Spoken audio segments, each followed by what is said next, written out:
Efésios 2, dos versos 8 até o 10. Assim diz, Efésios 2, dos versos 8 até o 10. Pois vocês são salvos pela graça, por meio da fé. Isto não vem de vocês, é dom de Deus, não por obras, para que ninguém se glorie. Porque somos criação de Deus realizada em Cristo Jesus, para fazermos boas obras, as quais Deus preparou antes para nós as praticarmos. Queiram sentar, irmãos.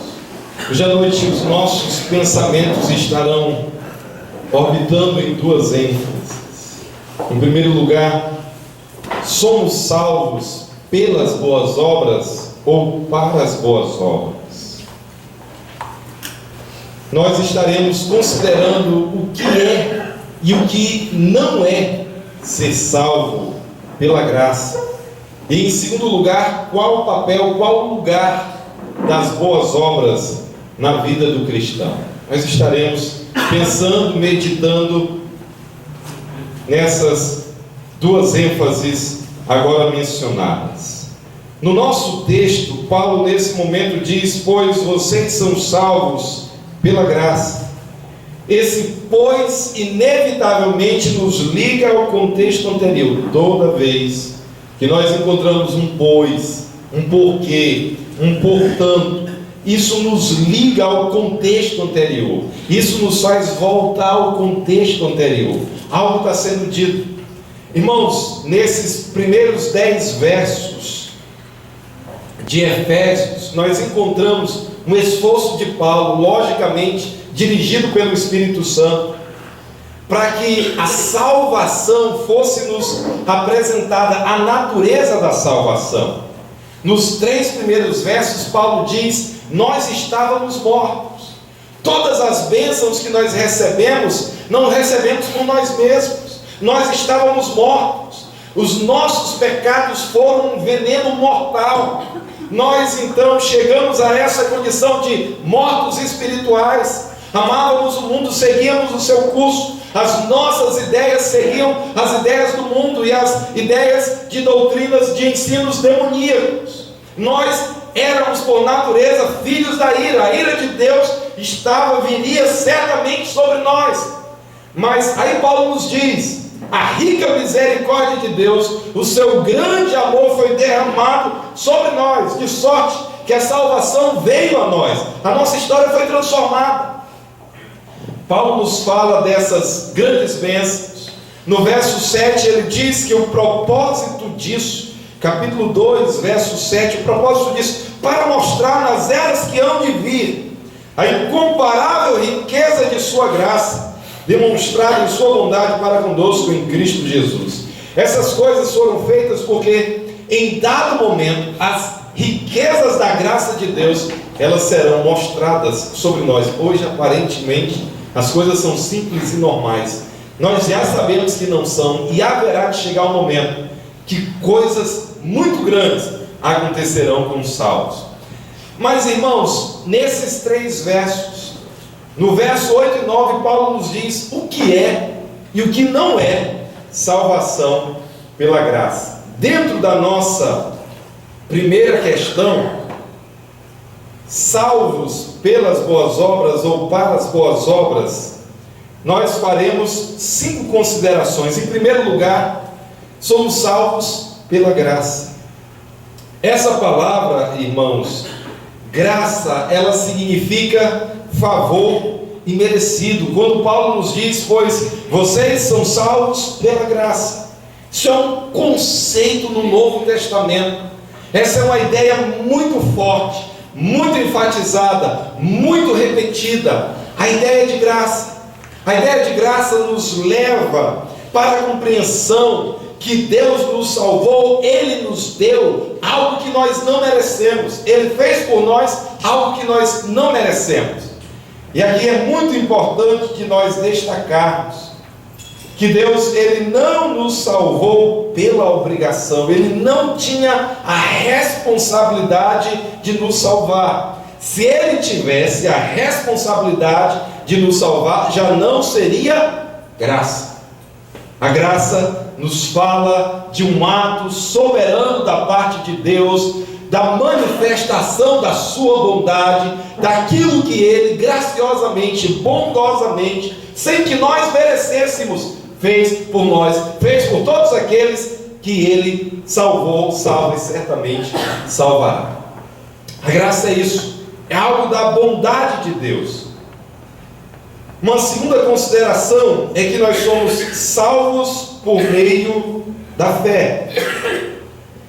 Paulo nos diz: pois vocês são salvos pela graça, por meio da fé. Essa pequeníssima frase, por meio da fé, através da fé, ela é extremamente importante para nós. Queridos, a salvação pela graça, ela é um presente. E essa salvação pela graça, ela acontece, ela se dá por meio da fé. Não há necessariamente um esforço da nossa parte. É interessante a gente notar que a virtude que nos é dada, já que é pela graça, foi algo que nos foi dado, não foi o amor. Nós não somos salvos pelo amor. Olha, vocês são salvos pela graça por meio do amor. Não. O amor normalmente ele consiste em algo prático. Ah, eu amo o Alan. Ah, eu amo o Ismael. Ah, eu amo o fulano, Beltrano. Você faz algo. O amor, ele é prático.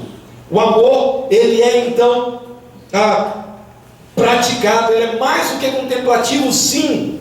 Nós contemplamos, nós temos alegria, nós realmente temos sensações por conta do amor. Mas o amor, ele faz algo, ele pratica algo. E a ideia da fé, na fé nós apenas recebemos. É interessante, nós não somos salvos necessariamente pelo arrependimento. Sim, o arrependimento ele é o outro lado da moeda da fé. Mas o texto nos enfatiza: vocês são salvos pela graça por meio da fé. Ele não diz por meio do arrependimento, porque vocês deixaram algo, porque vocês fizeram algo. A ideia de graça exclui qualquer coisa que eu e você estejamos fazendo, qualquer prática. Não existe uma ação da nossa parte que dirija, que faça com que Deus se mova para que Ele nos dê sua graça. Não! Ele nos deu a sua graça porque Ele quis dar. E Ele quis efetivar essa graça por meio da fé. A fé é uma graça receptiva. Nós recebemos. Recebemos o que? Ou quem? Recebemos Jesus. Pela fé, fé em Jesus, é que essa graça é efetivada em nossas vidas. Eu quero falar um pouquinho sobre a fé, irmãos. Porque quando nós falamos acerca dessa fé, se nós perguntarmos aqui na nossa cidade: você tem fé? Eu tenho fé. E se nós perguntarmos: você tem fé em Jesus? Eu tenho fé em Jesus. As pessoas dirão essas coisas. Mas eu penso que existe uma verdadeira névoa sobre essa ideia de fé e fé em Jesus. Se você estiver evangelizando pessoas, essas pessoas elas vão dizer que tem fé. Agora, elas normalmente têm uma fé desfocada. Elas pensam que é qualquer fé. Tem pessoas que dizem que tem muita fé. Talvez nós não duvidamos que essas pessoas têm fé. Fé é acreditar, é ter certeza de algo, ainda que nós não vejamos.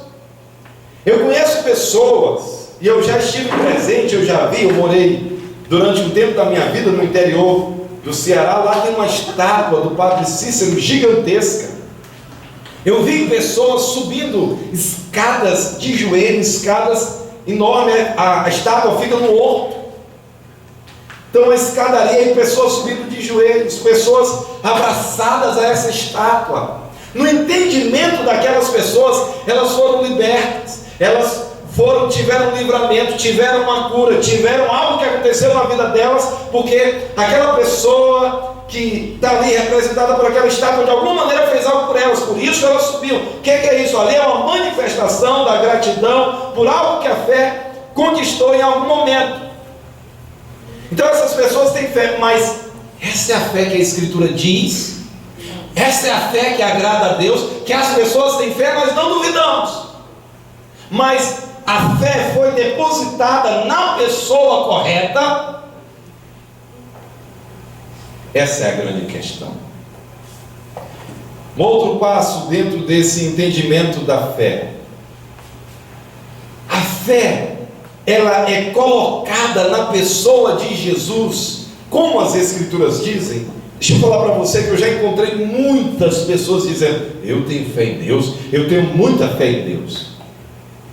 Agora, irmãos, essa fé em Deus é algo tão vago, é algo tão esparso, que quando nós falamos, você entende a sua condição de perdido, você entende que os seus pecados ofendem a um Deus santo, você entende que por conta de você quebrar a lei de Deus, você é digno do fogo do inferno.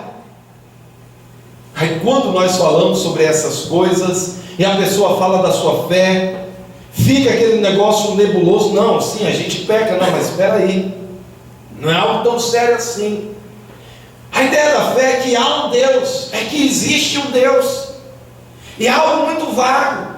Aquela compreensão do pecado, dos resultados do pecado, da tragédia do pecado na vida de um ser humano, ele não é entendido.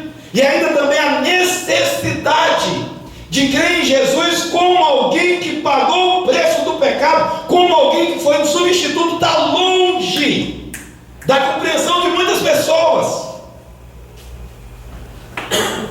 Fé, essa compreensão, fé na pessoa certa, fé entendendo o que é o Evangelho, eu penso, mas que muita gente não tem. Agora, talvez um dado que é mais alarmante, não apenas as pessoas que nós evangelizamos lá fora. Irmãos, pessoas dentro da igreja evangélica dizem que têm fé em Jesus, mas a vida dessas pessoas não muda. Essas pessoas, elas continuam como antes, agressivas como sempre foram, escravizadas ao pecado como sempre foram. Algumas, para ser sincero, eu já vi casos de pessoas que ficaram pior, mentirosos como sempre foram, covardes como sempre foram, pessoas camufladas, pessoas que em dado momento são de uma maneira e em outro dado momento de outra maneira. Chegamos na igreja evangélica e levantamos a mão e cantamos e choramos. Em alguns contextos mais emotivos, pessoas rolam pelo chão: eu sou de Jesus, e pessoas profetizam, pessoas fazendo isso e aquilo, dizendo: somos de Jesus, nossas vidas são de Jesus. Mas essas pessoas, no seu dia a dia, no seu cotidiano, continuam vivendo escravizados pelo pecado, e alguns ainda é pior, querem se fazer de muito crentes, de muito santos, de muito correto, disso e daquilo. A fé verdadeira nunca brotou no coração de tal pessoa. Irmãos, eu estou dizendo aqui, eu estou dando generalizações, mas eu lembro muito bem de quando eu era novo convertido, pessoas espiritualmente tão elevadas, pessoas que nos julgavam. Certa vez eu tive num culto, alguém disse: os nossos irmãos batistas não têm o Espírito Santo. Eu disse: que equívoco. E os queridos que diziam que tinham o Espírito Santo, uma delas, até onde eu sei, até hoje é lésbica. Algumas outras tão sensuais, tão imorais, com namoros mundanos, cheias de pecado. Não estou dizendo, irmãos, que nós estejamos imunizados dessas coisas. O que eu estou dizendo é que a fé verdadeira, ela produz mudança. A fé verdadeira repudia o pecado. A fé verdadeira odeia hipocrisia. A fé verdadeira, ela vem para mostrar a nossa condição anterior e para gerar em nós um ódio pela nossa condição anterior. Não para manter a nossa condição anterior, não para camuflá-la, não para a gente querer colocar panos quentes. Não é assim. Ou nós somos de Jesus e somos transformados, ou não somos. Não estou dizendo que nós não tenhamos lutas. Ô queridos, estou aqui sendo insensível, dizendo que o cristão, ele não tem a luta, que ele não esteja se empenhando para deixar certas coisas. Nós temos lutas, isso é legítimo. Mas se nós vivemos mês após mês, ano após ano, vivendo na nossa vida de pecado, duvide muito da sua fé. Talvez você nunca conheceu a Jesus de verdade. A fé verdadeira traz transformação. A fé verdadeira tira o povo da lama e dá um banho nele. A fé verdadeira faz com que a pessoa vença as suas antigas aptidões. A fé verdadeira muda a mente da pessoa que antes era inimiga de Deus, mas agora aprecia Jesus Cristo mais do que tudo ou qualquer pessoa nesse universo. A fé verdadeira vem para mudar os nossos hábitos. A fé verdadeira vem para mudar as nossas práticas. A fé verdadeira faz com que nós abandonemos os nossos negócios errados de antigamente. Porque agora Jesus Cristo, o Espírito Santo, reina. O Deus Trino reina nas nossas vidas. E tudo é novo. Porque vocês são salvos pela graça, por meio da fé. Amém. Fé em Jesus, no Jesus que transforma, no Jesus que é Senhor, no Jesus que é o Todo-Poderoso, no Jesus que tem toda a autoridade, no Jesus que vem para fazer todas as coisas novas na vida daquele que coloca a sua fé nele. A fé verdadeira faz isso, irmãos. Porque vocês são salvos por meio da fé, nos diz o texto. Isto não vem de vocês. A palavrinha-chave aqui que nós queremos destacar é o isto. Na língua original ele é um pronome neutro. É importante a gente dizer aqui, essa fé ela não vem de vocês. Aí algumas pessoas vão se levantar assim muito nervosas e vão dizer, olha, esse isto não é uma referência à fé. A palavra fé na língua original, ela é um substantivo feminino. E o isto é um pronome neutro. O pronome, ele tem, para ele se referir ao substantivo, ele tem que combinar nessa questão de masculino, feminino. Tem que combinar nessa questão de neutro, aliás, de singular, plural. Tem que ter essa correlação. Aí eles dizem, é impossível que esse isto esteja se referindo à fé. Mas então a que se refere o isto? Ele é neutro. Irmãos, não há dúvida para nós que o isto, quando não tem um substantivo com o qual ele se relaciona, ele trata de um conceito. Isto, o que? É algo, é um conceito. E isto, a salvação, alguns dizem a conversão. A conversão significa arrepender-se dos pecados e colocar a fé em Jesus. Isso é conversão. Isto, a salvação. Paulo está dizendo, vocês são salvos pela graça, por meio da fé. Isto. Então, se estamos falando de salvação, se estamos falando de conversão, isso inclui a fé. E isto não vem de vocês. Não adianta, irmãos, querer atribuir o homem. Atribuir ao homem, às pessoas que têm essa compreensão, estão roubando a glória de Deus. Querem atribuir ao homem aquilo que Deus não atribui. Que é claro que Deus nos dá a fé, que a fé é uma dádiva. Outras passagens dizem, leia por exemplo o final de Filipenses 1, vocês receberam a graça não apenas de crer no Senhor Jesus, mas também de sofrer por Ele. Lá nos é dito que nós recebemos não apenas a graça de crer, mas a graça de padecer por Cristo. Padecer por Cristo é uma graça, e crer também. E nós recebemos, não é algo que brota em nós, não é algo que surge em nós, não é algo que nós produzimos, mas é algo que nós recebemos, é algo que o Senhor nos dá. E isto não vem de vocês. É um dom de Deus. A fé, a salvação é um presente, irmãos. Irmãos, isso é tão maravilhoso no cristianismo verdadeiro. A fé não é resultado dos meus esforços. A salvação não é resultado dos nossos esforços. É um presente. Nós fizemos ontem o bolinho lá para a Keninha.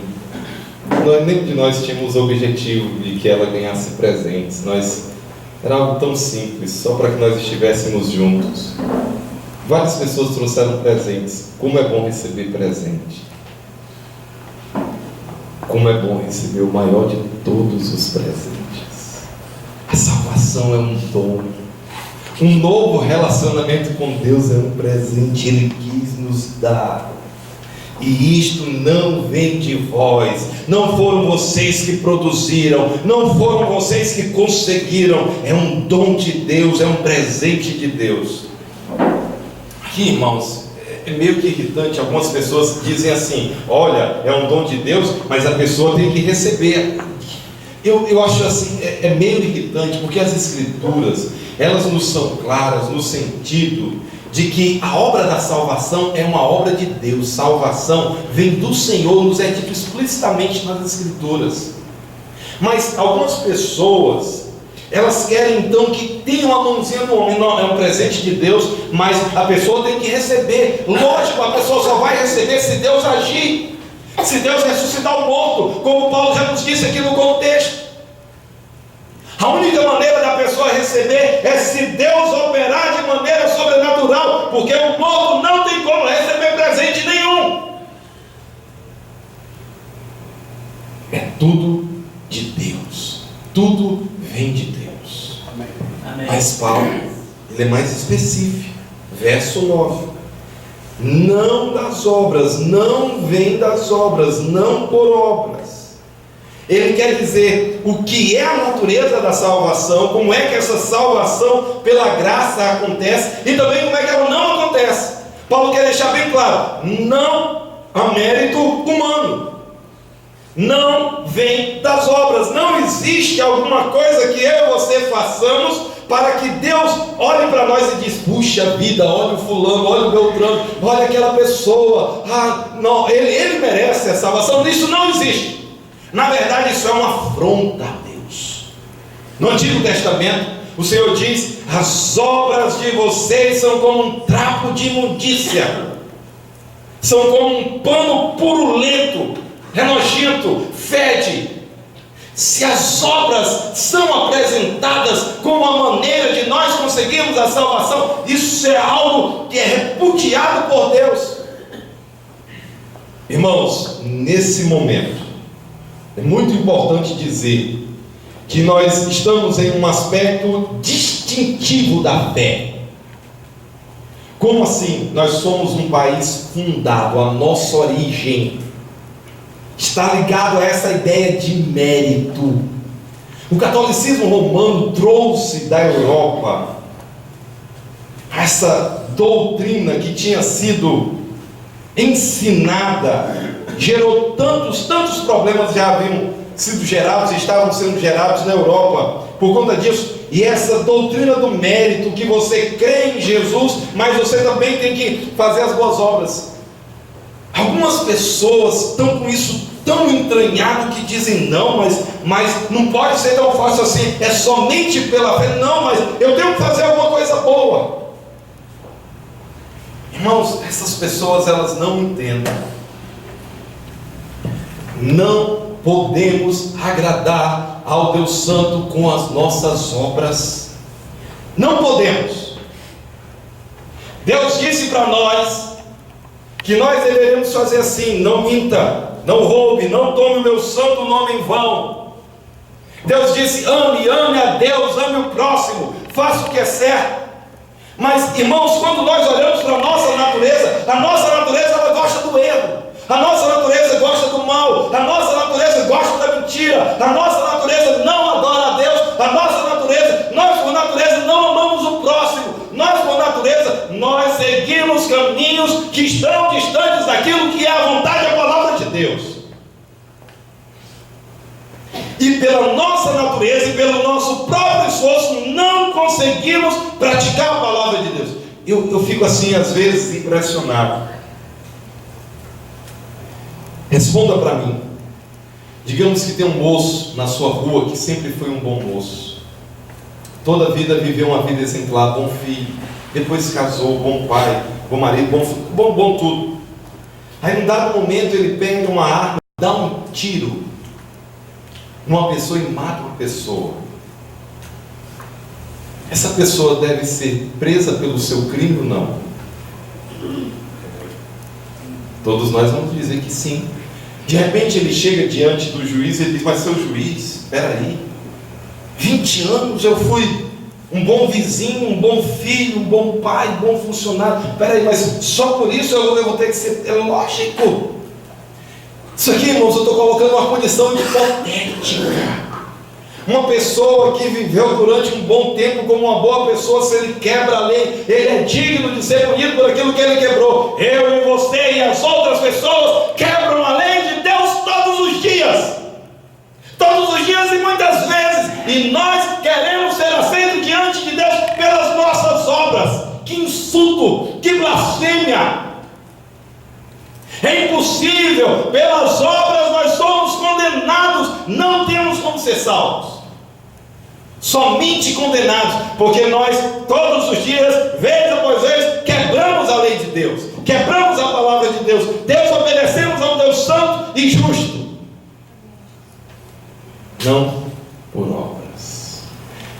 Irmãos, nesse momento nós nos distinguimos. A fé evangélica diz: eu não consigo, eu não sou bom, eu não consigo obedecer a Deus como Ele diz. Eu creio em Jesus. Aquilo que Jesus sim, Ele cumpriu completamente, cabalmente a lei de Deus. Ele fez, Ele praticou. Eu me uno a Ele, eu creio nele. Eu acredito que através dele eu serei aceito por Deus. A fé evangélica, então, é aquela fé em que a pessoa reconhece que está perdido nos seus pecados, mas que Jesus Cristo, morrendo na cruz do Calvário, morreu no lugar de pecadores. Nós recebemos Jesus Cristo como nosso substituto. Cremos nele, confiamos somente nele e nenhum outro. Amém. Somente em Jesus. Não confiamos em obra nenhuma. É nesse momento que nós nos unimos aos reformadores. A nossa fé evangélica reformada. Só pela graça, só pela fé, só por Jesus. Esse texto, irmãos, ele é distintivo nesses aspectos. O nosso Deus, Ele encarnou na pessoa, a pessoa de Jesus Cristo, uma das três pessoas da Trindade, encarnou e pagou o preço no lugar de pecadores. Nós cremos em Jesus como nosso substituto. Amém. Amém. Nada de obras. Não vem das obras. Aí Paulo diz, olha a declaração final no verso 9: para que ninguém se glorie. A salvação, irmãos, traz toda a honra e toda a glória só para Deus. Amém. Só para Deus. Amém. Para que ninguém se glorie, se for por obras. Se houver a minha participação, eu tenho direito a alguma glória, dependia de mim.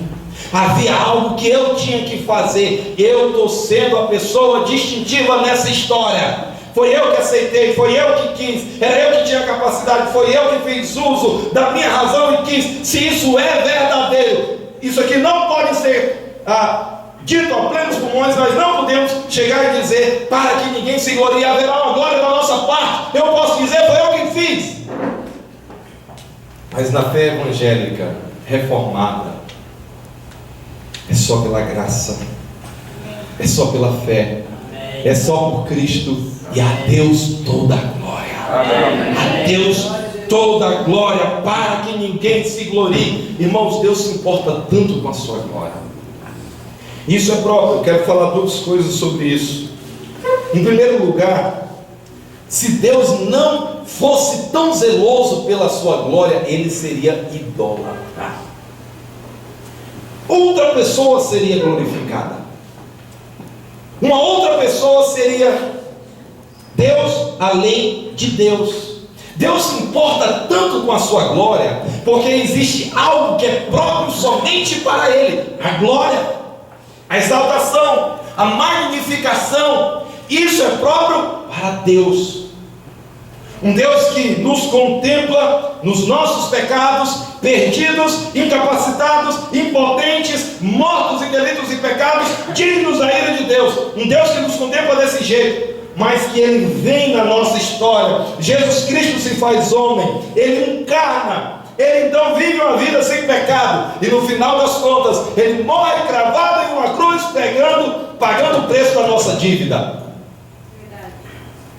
A esse Deus que contemplou a nossa fraqueza e a nossa incapacidade, e que pagou o preço no nosso lugar, e que nos chamou para Ele, a Ele seja toda a glória. Amém. Irmãos, se não for assim, não haverá devidamente glória para Deus. Agora, a segunda consideração ligada à glória de Deus: se Deus não fizesse tanta questão pela sua glória, Ele estaria nos privando daquilo que é para nós o nosso maior bem, nos alegrarmos na glória de Deus. Todas as coisas, irmãos, elas são passageiras. Todas as coisas, elas podem estar hoje conosco e amanhã não estar. Pessoas, coisas, objetos, diplomas, conquistas, valores. Você pode ter hoje, daqui no próximo minuto já não ter mais. Além dessas coisas serem passageiras, elas não nos preenchem. Elas não trazem aquela alegria, aquela satisfação, aquele estágio de um ser humano que agora se encontrou de verdade, que perdeu todas as coisas porque encontrou o principal tesouro. Não, nenhuma dessas coisas pode fazer. Por isso, Deus precisa ser zeloso pela sua glória, para que ninguém se glorie. Isso é um bem tão grande para nós. Seja sempre glorificado o nosso Deus. Amém. Sempre, sempre em todas as coisas, especialmente na salvação. Nós então, irmãos, entendemos: não somos salvos pelas obras, somos salvos pela graça, por meio da fé. Isso não vem de nenhum de nós, é um presente de Deus, não é pelas obras, para que ninguém se glorie. Agora chegamos à segunda questão. Paulo vai dizer: mas qual o lugar das obras? Sim, nós não somos salvos pelas obras, mas qual o lugar das obras? Aí ele nos diz: porque somos criação de Deus, realizada em Cristo Jesus. Queridos, uma primeira consideração nesse assunto de salvos para praticar as boas obras é que agora eu e você somos criação de Deus. A palavra no original, ela pode ser traduzida como uma obra de arte. O trabalhar de Deus nos salvos foi algo tão maravilhoso. A palavra que é usada nos diz: uma obra de arte foi feita naquele que colocou a sua fé em Jesus. Nós somos uma nova criação. Queridos, um novo nascimento, tudo é novo, uma nova mente, um novo entendimento, novas práticas, novos repúdios, novos planos, novos valores, novos conceitos, tudo é novo, uma nova criação. O Senhor operou em nós porque somos criação de Deus, realizada, feita, criada em Cristo Jesus. A segunda ideia é que essa criação, ela não é feita dissociada de Cristo, mas é ligada a Cristo, a obra de Cristo, aquilo que Cristo veio fazer e a nossa relação com Cristo. Paulo vai dizer: porque somos criação de Deus, realizada em Cristo Jesus para fazermos boas obras. Aqui agora vem um ponto que é muito importante. Eu e você não somos salvos pelas obras, mas somos salvos e fomos recriados. Deus fez uma obra de arte em nós, para que eu e você pratiquemos boas obras. Aqui, irmãos, nós precisamos notar que às vezes nós cristãos queremos evitar alguns extremos. E tem muito crente evitando uma ação mais concreta na prática, no fazer, no agir, porque querem se livrar de alguma ligação com o conceito católico de salvação. Não, por que eu vou estar fazendo boas obras? Não, isso aí é o conceito católico de salvação. Não, eu tenho um outro conceito, eu tenho outras ideias. A minha maneira de pensar, a minha maneira de entender, não, mas sim, nós não somos salvos pelas obras, mas a Escritura nos diz que nós somos salvos para praticar boas obras. Nós somos salvos para as boas obras, nos diz o texto, para fazermos boas obras, a fim de que eu e você estejamos empenhados fazendo boas obras. Não é porque na doutrina católica existe essa ideia falsa no âmbito da salvação, que é preciso praticar boa obra para ser salvo. É essa a motivação para a salvação. Não é porque no meio do Espiritismo, no Espiritismo existe um slogan: sem caridade não há salvação. Isso é uma verdadeira, isso é um insulto à revelação das Escrituras. Mas eles, e aqui na nossa cidade isso é menos, Fortaleza, cidade que eu vivi durante muitos anos, lá é de praxe que tem muitos mendigos, tem muitos viadutos com famílias, às vezes famílias inteiras.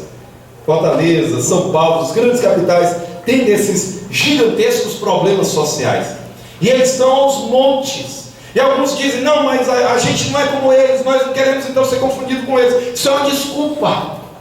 Eu e você fomos salvos para as boas obras. A Escritura nos diz claramente: deixando de lado os conceitos errados, partamos para a prática. Não há por que eu e você não venhamos a nos envolver em boas obras. Agora, irmãos, uma outra coisa. Existe hoje um extremo no meio cristão. Existe um negócio que tem sido chamado de missão integral. Como assim missão integral? Esse pessoal tem dito que o Evangelho não é apenas você falar ou tentar cuidar da parte espiritual. Quando Jesus Cristo esteve entre nós e pregava a salvação, Ele não pregava a salvação simplesmente querendo cuidar da parte espiritual. Ele queria cuidar também da parte física, social das pessoas. Ele estava voltado, interessado em mudar a condição social das pessoas. E se nós estamos evangelizando de fato, nós vamos cuidar do ser humano inteiro. Nós queremos que o seu lado espiritual mude, mas nós queremos que também a sua condição social mude. Deixa eu dizer que aí a verdade está bem camuflada com ideias falsas. O Evangelho de Jesus Cristo é proclamar que o homem está perdido nos seus delitos e pecados, e que a fé em Jesus Cristo salva esse homem, sendo o lado dele físico, social, sendo cuidado ou não. Então esse pessoal da missão integral, que tem um discurso muito bonito, que se amparam em várias passagens das Escrituras tiradas do seu contexto, para dizer que se nós não estivermos fazendo isso, se a igreja não estiver começando uma escola, se a igreja não estiver envolvida no hospital, se a igreja não estiver envolvida em centros de recuperação, se a igreja não estiver dando sopão para os pobres, se a igreja não estiver fazendo isso e aquilo, ela não está cumprindo a sua missão de proclamar o Evangelho. Isso não é verdade. Deixamos um extremo, mas aqui nós encontramos um outro extremo. O Evangelho é a proclamação para a mudança da condição espiritual dos perdidos.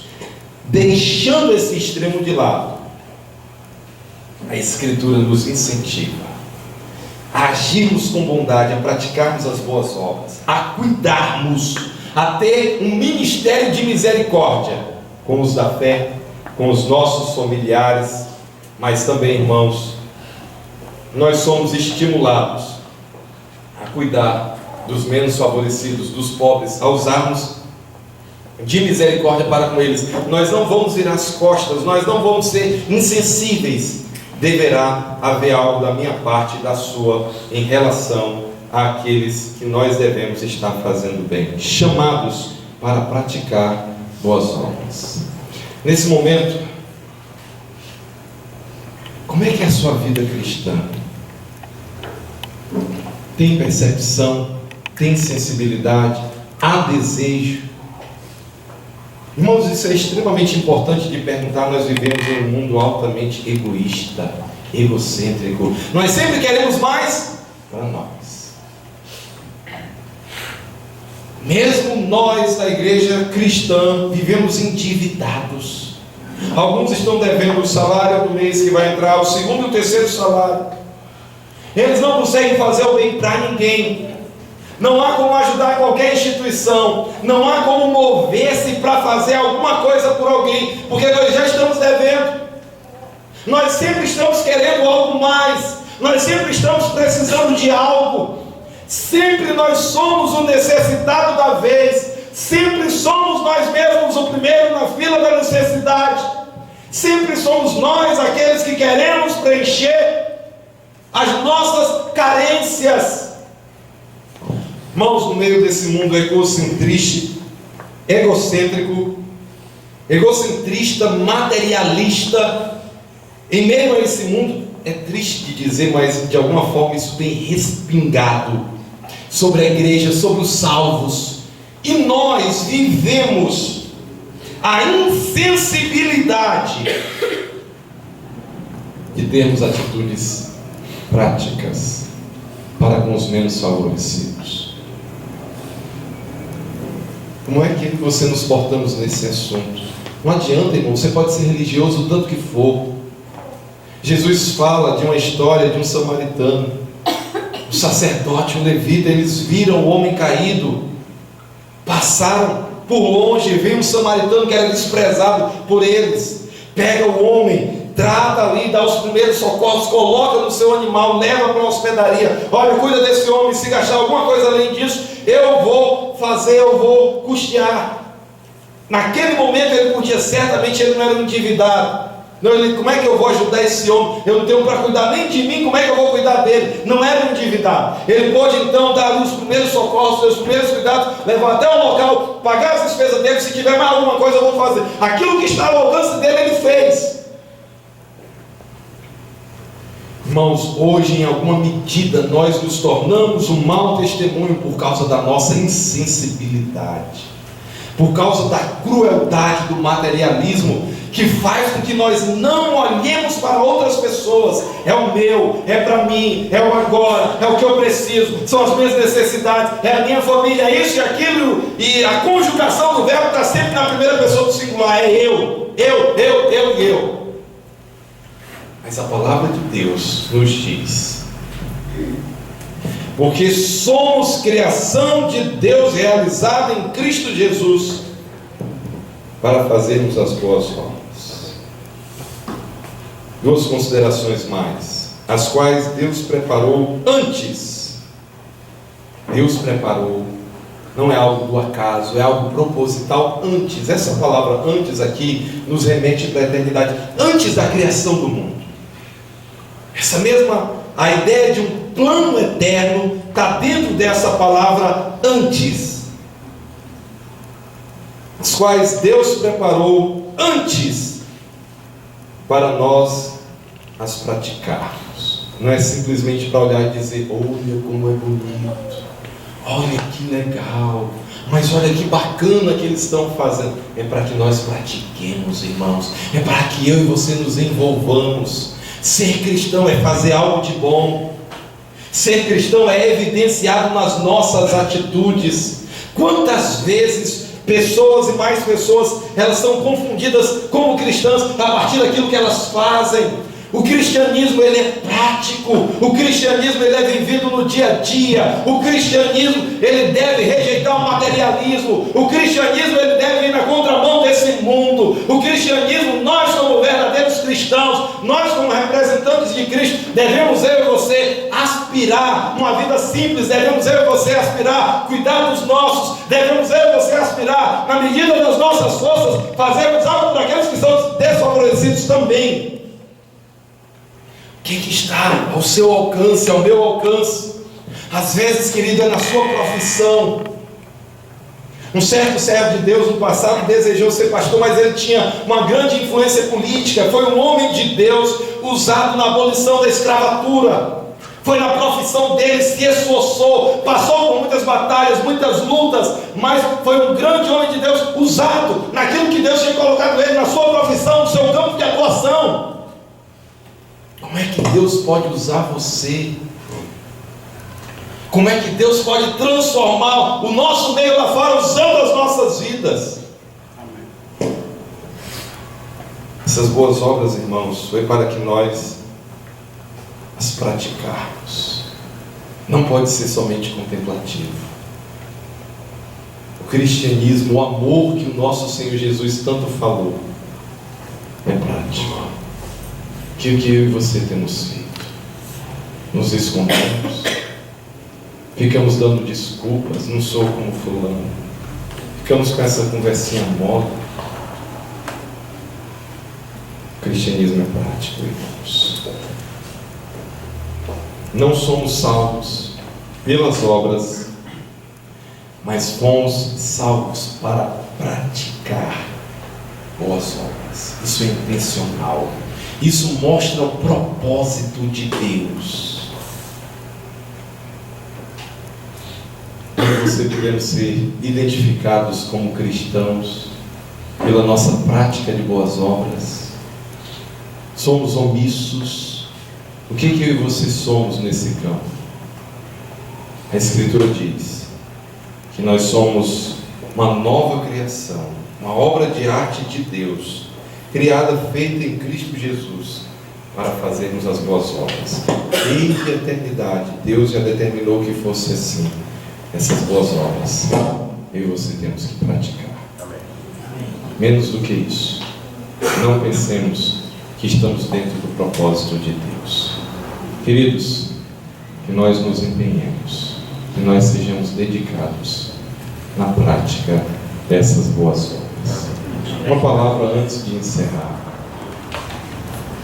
Você entendeu nessa noite que as Escrituras nos dizem acerca da salvação? Ela é pela graça, ela é pela fé no Cristo, que veio, que encarnou, que viveu uma vida sem pecado, que morreu em uma cruz, não porque ele era pecador, mas porque ele veio para salvar pessoas. Em um Cristo que ressuscitou, que está vivo, que venceu a morte, e que diz: quem crê em mim será salvo. A sua fé é nele. Você reconhece que as suas boas obras não conseguem salvar você. Reconheça agora, reconheça hoje. Volte-se para Cristo, creia nele, implore: Jesus, vem ser o meu Senhor, vem ser o meu Salvador, muda a minha história, muda, Senhor, por favor.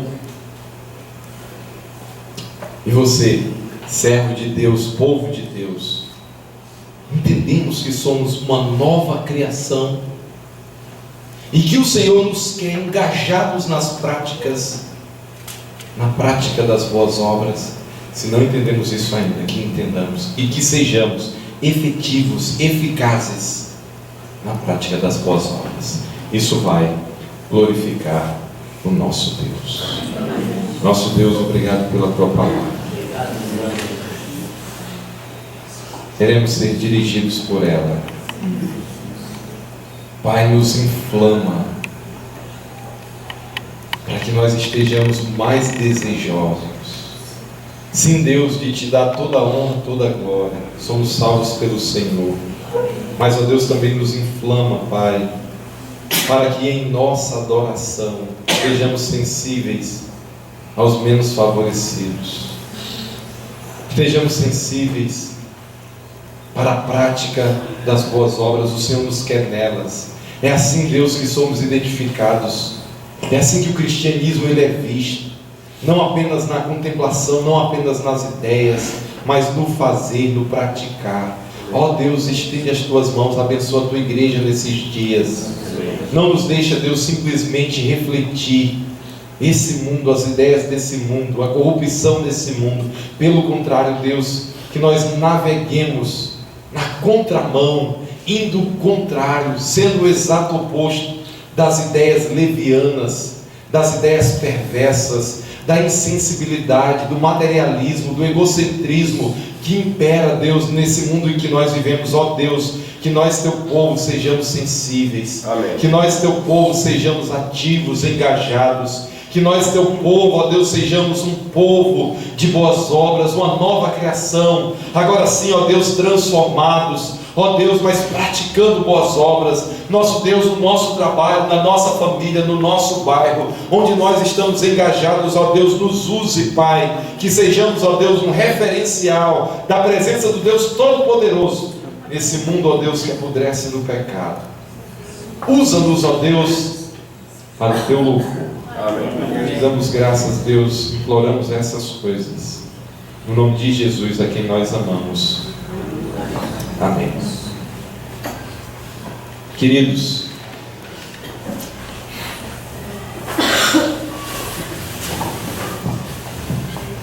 que a graça do Senhor Jesus e o amor de Deus, o nosso Pai, e a comunhão e as consolações do Espírito Santo sejam com todos. Amém.